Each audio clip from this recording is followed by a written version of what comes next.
Hi everyone, it's Mrs. Caskey back for another read aloud, and this one is for the next chapter in Story Thieves. We have read through chapter 6, and as you know, in chapter 6, Bethany agrees to take Owen into a book, and in return he's going to teach her how to find a spell that is a finding spell, and she wants to use it to find her dad. So in chapter 6, remember, Bethany says there are 5 rules, and she gives him 3 rules, and he said, well, I thought you said there were 5, and so she quickly makes up 2 more rules. Listen to me at all times, and don't do anything stupid, which I think are really good rules. Okay, now we start chapter 7. Bethany took the book from Owen at the marked page and then began to push in with one hand, holding the other out to him. Owen took her hand, and then as soon as her head went inside, he grabbed the baseball bat he'd left on his bedroom floor. There was no way he was going to face down Dr. Verity without some kind of weapon. The guy had beaten Kyle Nomenfoot like 5 times already and had all the powers of science on his side. The least Owen needed was a bat, a metal bat. It was perfect. Now armed, Owen took a deep breath and followed Bethany in. This time, they went slower into the book, and he could feel his fingers and then his arm melting into the words.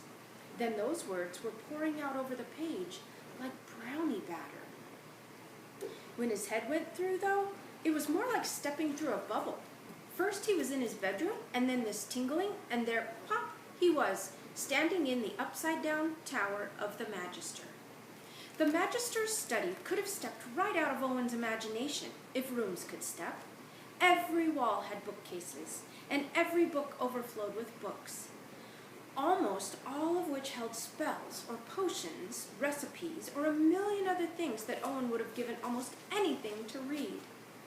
Potions bubbled over small flames in various places, and dark shadows snapped and bit at the metal bars of their cages. Kyle's winged cat, Alphonse, sat cleaning himself on a table, ignoring them, and the Magister himself stood staring into nothing, his mind communicating by magic with his apprentice beyond the end of the universe. Owen knew that above them, where the upside-down tower met the underside of a cliff, thousands of magical traps awaited an unauthorized visitor. He also knew that at this moment, Dr. Verity was working his way through them without a sweat.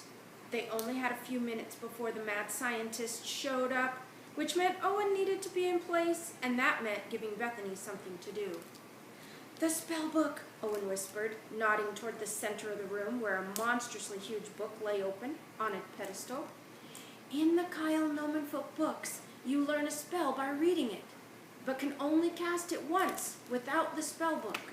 Then you have to relearn it, so don't cast the search spell, by accident. You'll only get one shot." "Does it have a table of contents or something?" Bethany whispered, her eyes widening at the size of the book. "How am I supposed to find the right spell?"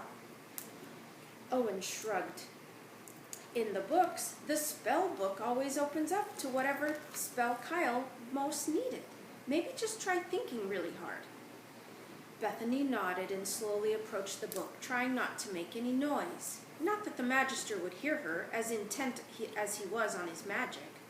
That was the only way Dr. Verity had been able to surprise him. But not anymore.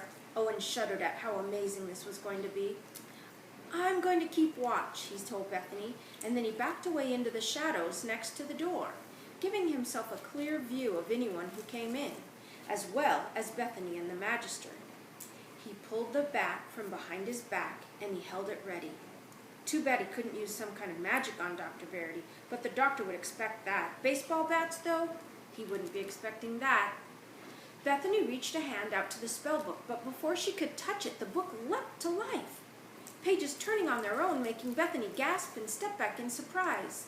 The book came to an abrupt stop, and she glanced down at the page. Immediately, a warm glow spread from the book to Bethany's hands. She leapt backwards. "What was that?" she whispered to Owen, her eyes still on the spell book. Well, that's how it works, Owen whispered back.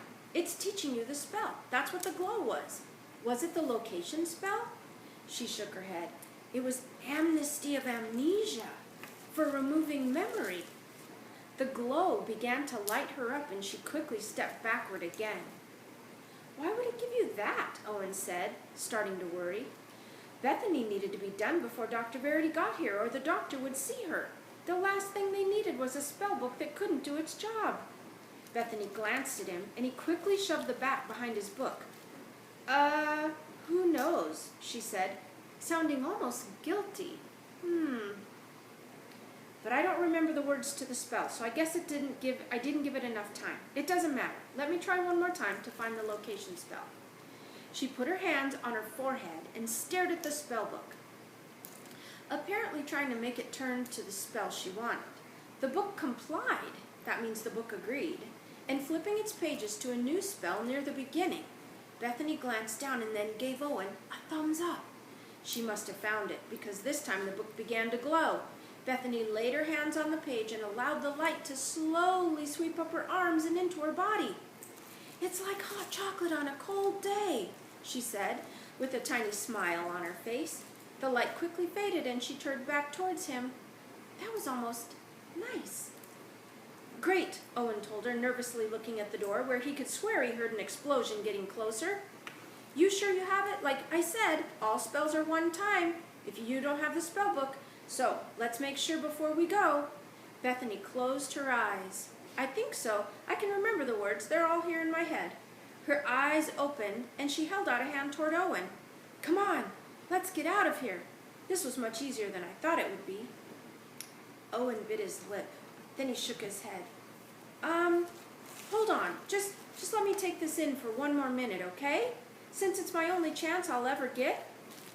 Bethany looked like she wanted to argue with him, but instead she just nodded and said, Don't take too long, and then she went to hide from view behind the Magister's desk waiting for Owen. Perfect, because Dr. Verity ought to be coming through the door The door exploded into the study, knocking Owen against the wall hard. Hello? Dr. Verity shouted, glowing with the light of his force fields and from the large green ray gun he had in his hand. Sebastian, I rang the doorbell upstairs, but you must not have heard me, so I destroyed most of your tower instead. From across the room, and just out of Dr. Verity's sight, Bethany's eyes grew wide with terror, and she frantically motioned for Owen to stay still. She had no idea what was happening, that the Magister sensed Dr. Verity was there, that Kyle was telling the Magister to save himself, but the Magister refused to stop his spell, so the information about the seventh key could not be lost.